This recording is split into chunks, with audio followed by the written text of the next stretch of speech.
Prologue. Si nos douleurs étaient nos mots seuls bornés, s'ils fêlaient nos pleurs d'inflexibles raisons, les coups inattendus, les morts, les trahisons n'empliraient pas de deuil nos lentes destinées.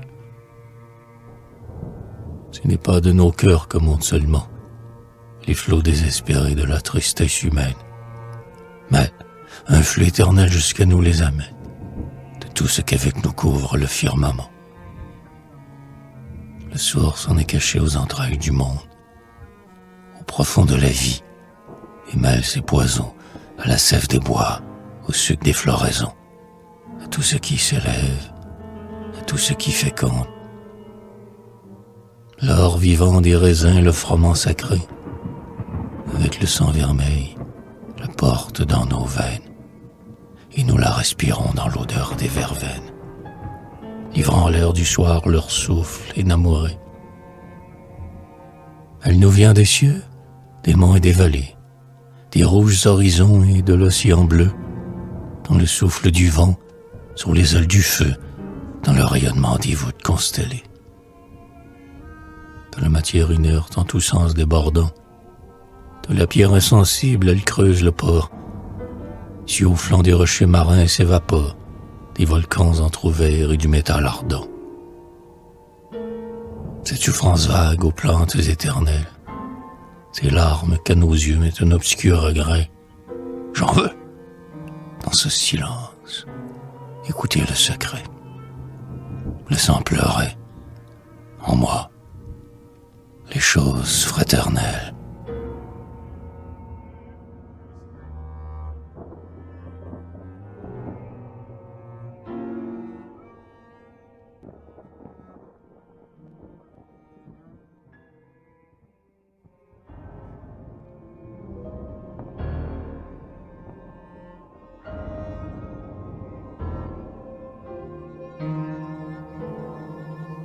Les étoiles, que l'éternité dure à notre lent chemin, et que l'infini pèse à nos fronts de lumière, de nos superbes chars la route prisonnière, n'attend aucun essor nouveau de notre main. Un gouffre s'ouvre en vain sous la céleste voûte, et notre âpre désir par l'abîme est tenté. Tenant nos pas captifs dans cette immensité, une loi nous a fait une inflexible route. Des bords de l'horizon, par des sentiers pareils, nous montons au zénith dont il faut redescendre, et, sur les mêmes seuils, nous revenons attendre le retour monotone et certain des soleils. Sur une roue en feu, sous d'inflexibles chaînes, par le surdiction, nous tournons sans merci, sans voir jamais rougir dans le ciel éclairci d'un temps libérateur les aurores prochaines. Toujours le même azur indifférent et sourd, et qui, d'un rythme égal, dans ses voiles balance, le vide sous nos yeux, sous nos voix le silence, et, du poids de l'oubli, fait notre ennui plus lourd. On chante cependant les astres tutélaires, et les mondes lointains, épris de nos clartés, sous le mensonge fier de nos sérénités, n'ont jamais pressenti nos vivaces colères. Un ironique éclat le destin nous poursuit, car, sous le fait maudit d'une gloire inconnue, durant l'éternité nous saignons dans la nuit, et, pleins de rayons, nous vivons dans la nuit.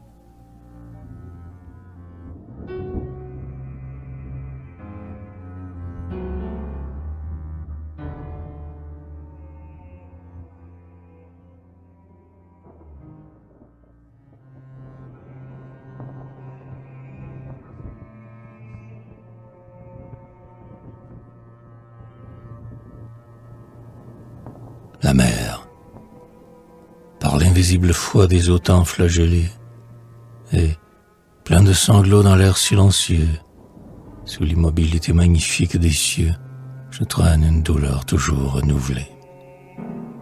Des constellations le regard fraternel, dans le miroir tremblant de mes ondes s'effare, et le tranquille feu qui rayonne du phare se rompt en faisceau d'or. sur mon flanc éternel. D'un bras lassé, je bats sans relâche la grève, et des rideaux pourprés qui ferment l'horizon. À mon sommeil, en vain je fais une prison, sans m'endormir jamais au repos de mon rêve. L'écume, en lit d'argent, s'effeuille sous ma main, sans fleurir d'autre bord que la rive connue, et sans changer un jour de place sous la nue d'un innombrable pageur de mon chemin.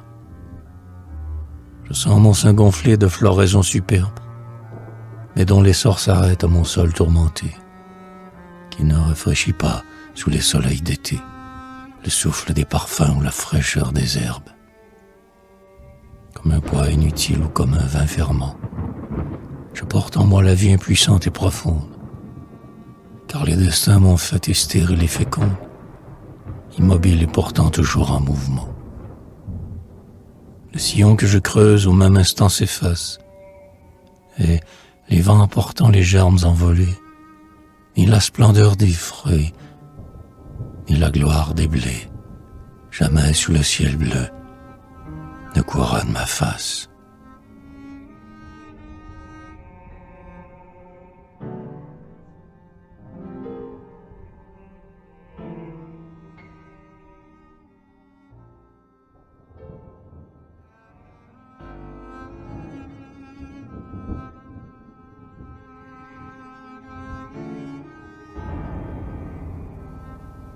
Les bois, dans la vertu tendre et sous la rude écorce, des sèves que de loin tente le firmament, l'impuissante ferveur pleure éternellement, aux cimes des forêts sentant mourir leur force. Par les mains invisibles et traîtres des soleils, au plus profond des flancs de la terre puisée, rajeunissent sans leur âme aux fraîcheurs des rosées. Elles montent en chœur sous les levants vermeils. Jusqu'au sommet du chêne et l'ondoyante crête, du palmier le fait aigu des peupliers, en suivant des rameaux les contours déliés, elles vont, mais au bout le destin les arrête. La chanson des oiseaux fuyant la paix des nids, l'insensible rumeur de la brise qui passe, tout leur donne la soif sublime de l'espace et le dégoût amer des horizons finis. À rompre leur prison, leur colère sans vaine, et nul bruit n'entrahit l'effort silencieux, sans pouvoir emporter notre désir aux cieux, tel notre sang s'épuise au chemin de nos veines. Le morceau ici-bas franchit les douleurs. Accourez, bûcherons la rude cognée, et, creusant dans leur tronc une large saignée, des chênes et des pins délivrés l'âme en pleurs. Leurs blessures, s'ouvrant ainsi que des calices, verseront leur parfum dans le vent qui s'enfuit, et, dans l'ombre du temps, des lèvres de la nuit, ils boiront lentement d'éternels délices.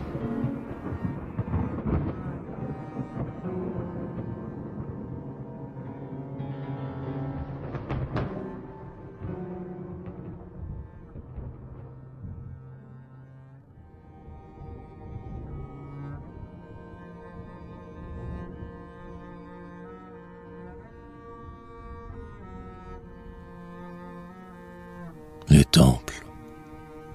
L'âme d'un monde mort habite nos enceintes. Le feu d'un astre éteint brûle dans notre encens. Le tabernacle d'or dont les dieux sont absents reste ouvert comme un gouffre au vent des hymnes saints. La paix qui nous entoure est celle des tombeaux. D'un reste de ferveur la pitié nous décore. Mais, comme dans le jour incertain d'une aurore, sous nos arceaux profonds pâlissent les flambeaux. Nous seuils ont bu le sang des victimes sans nombre, mais rien n'y germe plus que la haine et l'affront. Les temps agenouillés ont relevé le front, et l'éternel oubli nous étreint de son ombre. La mousse croît aux pieds mornes de nos autels. Dans le désert la voix des prêtres se lamente. Au loin l'humanité, que l'infini tourmente, cherche ailleurs le sentier des destins immortels. Car, sans l'éteindre un jour, nous l'avons étanché, l'inextinguible soif des rêves surhumains, Mais la source est à Réou, sur nos verts chemins, longtemps la lèvre en feu des races épanchées. La splendeur de la rose et la blancheur du lit ne vont plus s'effeuillant sur les pas du Lévite. La nature affranchie à ses fêtes invite les fidèles repus des cultes abolis. Son temps que notre poids devient lourd à la terre, que l'homme ne croit pas au lointain paradis, songeant que l'idéal fut notre hôte jadis, nous pleurons les dieux morts dans la nuit solitaire.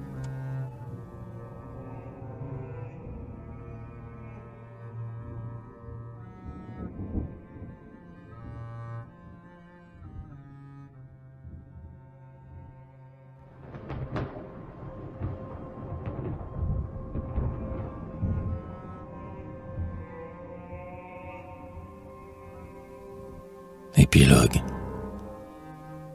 Ainsi pleure tout bas le monde inanimé. L'astre, le bois, la mer et la pierre du temple. Mais leur deuil à nos deuils est un sublime exemple, car leur longue douleur n'a jamais blasphémé. Dans nos cœurs, celui-là a mis les premières haines, qui, plus haut que nos cœurs, rêvant nos destins. Un maître conscient, hôte des cieux lointains, nomma l'injuste auteur des misères humaines. Au jour mystérieux dont le monde est dompté, pourquoi ne pas laisser nos âmes inclinées suivre d'un pas égal le destin des années, comme l'astre des cieux son chemin de clarté. La brute indifférente au labeur asservie, l'étoile qu'un clou d'or attache au firmament, tout d'un crime inconnu subit le châtiment, sans s'indigner aux lois obscures de la vie, sans chercher à fléchir l'ordre inflexible et sourd, d'éléments acharnés à d'inflexibles tâches, ni les vœux superflus, ni les prières lâches ne rendront le fardeau de nos peines moins lourd. Que ne vous maudit pas, prêtre dont l'imposture, pour alléger d'espoir le fait de nos douleurs, forgea des immortels que repaissent nos pleurs. Mais cessez de chercher, plus haut que la nature, des maux que nous souffrons le principal Dieu. Laissez-nous croire, au moins, que d'insensibles causes poussent vers le néant les êtres et les choses. Et ne nous forcez pas à maudire les dieux.